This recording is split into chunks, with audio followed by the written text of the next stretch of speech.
The Liberals are fighting among themselves again. Two of their most popular and promising frontbenchers are now on the backbench, as you know, both essentially ruling themselves out of Susan Lee's team. Senator Jacinta Nampijinpa-Price refused to express public support for her leader, and Andrew Hastie chose not to remain Shadow Home Affairs Minister if he couldn't drive immigration policy. This, of course, puts a lot of pressure on the opposition leader.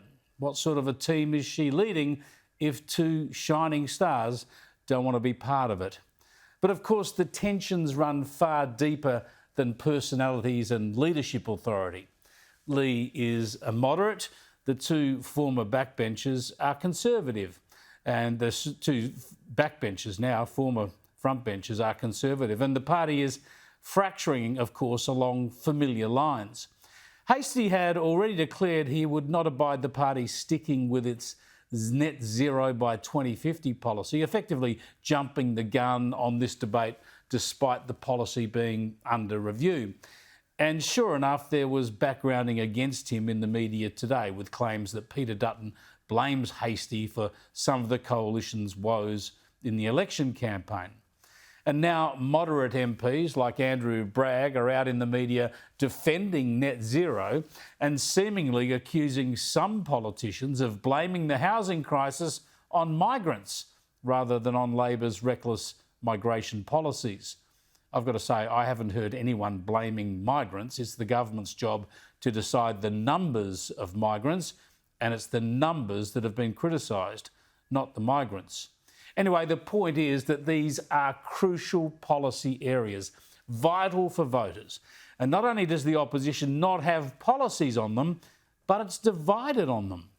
They need to sort out what they believe in and sort it out quick. For one, they are flailing in the polls with a primary vote at near record lows, leaving them way behind Labor on two-party preferred. And the polling news gets even more worrying for the coalition than that, because there are alternatives on the right. And one in particular, Pauline Hanson's One Nation, knows exactly where it stands on net zero and high immigration. The latest news poll mirrors other polls showing One Nation's support has doubled since the election, something Hanson discussed with me last week. Since the Charlie Kirk incident, we increased our membership of 5%, and our membership since the election has grown quite a lot. I'm very impressed with it. We're rolling out branches across the country, and the people are coming aboard. Yeah, they are on the rise, all right. Now, will it sustain all the way through to the election? Maybe, maybe not. But it will certainly stand up if the Liberals don't work out what they stand for. They can talk all they like about taking their time to get policies right and how they don't need to reveal all their policy details so far from an election. But first, we are being governed terribly at the moment by a Labor, Greens and Teal outfit that shames our nation in global diplomacy, risks our security by not showing strength, and undermining our prosperity by persisting with ruinous energy policies and reckless spending. So we need an effective opposition to stand up for our interests against this government, which is run by Labor's socialist left faction. And second, the opposition doesn't need to have all its policy details at hand. It just needs to know what it stands for. Does it think immigration needs to be controlled and run in the national interest or not?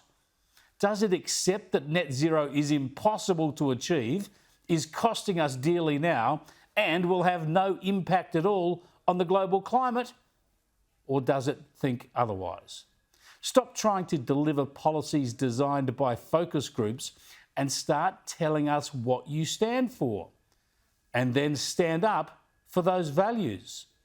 Give voters a choice and some hope. At the moment, the Liberals are driving people away to Labor and the Teals at one end and to One Nation at the other. They need to make themselves relevant. Perhaps they should all get together somewhere for a few days without any distractions and sort themselves out.